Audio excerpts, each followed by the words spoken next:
विमानातली TCWS यंत्रणा ही किती महत्त्वाची असते ती देखील आपण आता तज्ञांकडून समजून घेऊया. 787 मध्ये एक TCWS म्हणून यंत्रणा आहे. That is take off configuration warning system. म्हणजे टेक ऑफ करायच्या आधी ही यंत्रणा पूर्ण विमानाच्या सिस्टम्सला चेक करते आणि बघते की टेक ऑफसाठी हे विमान सक्षम आहे की नाही. तर त्या ह्यानी काहीही वॉर्निंग दिलेले नाहीये आणि म्हणूनच त्यांनी टेक ऑफ सुरू केला. त्यामुळे विमानाच्या कार्यक्षमतेबद्दल ॲटलिस्ट V1 या स्पीडपर्यंत तरी काहीही शंका नाहीये.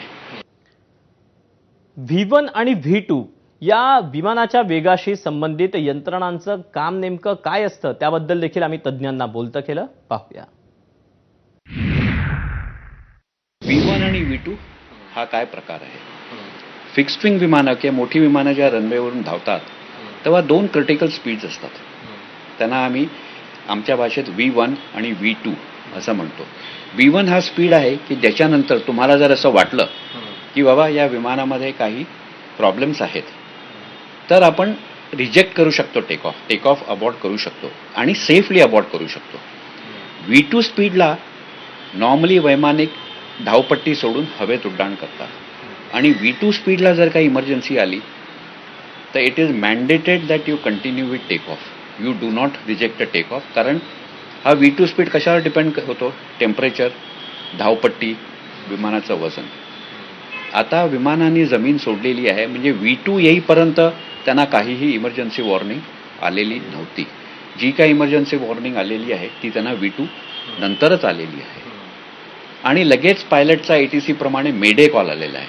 म्हणजे जे काय घडलेलं आहे ते V2 पासून ते 600 फुटापर्यंत आहे. कारण या ह्याच्यानंतर विमान स्टार्ट्स डिसेंडिंग. विमान नियंत्रणाबाहेर गेलं हे समजल्यानंतर वैमानिकानं अधिकचं नुकसान टाळण्यासाठी काही मोठे निर्णय घेतल्याचं मत तज्ज्ञांनी व्यक्त केलं. आपण ऐकूया. साधारण 600 फूट गेल्यानंतर विमानाचं क्लाइंब प्रोफाईल म्हणजे जे विमान वरती जात असतात ते थांबलेलं आहे आणि विमान हॅज स्टार्टेड डिसेंडिंग म्हणजे उतरण्याला लागलेलं आहे. या सगळ्या ह्याच्यामध्ये the pilot has manage to keep the wings level. That means वैमानिकाचा विमानावरती शेवटपर्यंत ताबा होता. नाव जर आपण नीट बघितलं तर विमानाचं नाक किंवा आम्ही जसं म्हणतो नोज हे थोडं वरती उचललं गेलेलं आहे. शक्यता अशी आहे की समोर बिल्डिंग्स बघून बिल्डिंग्सना अपघात होऊ नये किंवा बिल्डिंगशी हानी होऊ नये म्हणून वैमानिकांनी ते नाक वरती उचललं असेल. ह्याचा दुसरा भाग असा होऊ शकतो की तुम्ही नाक उचललं की विमानाचं स्पीड पण कमी होतं.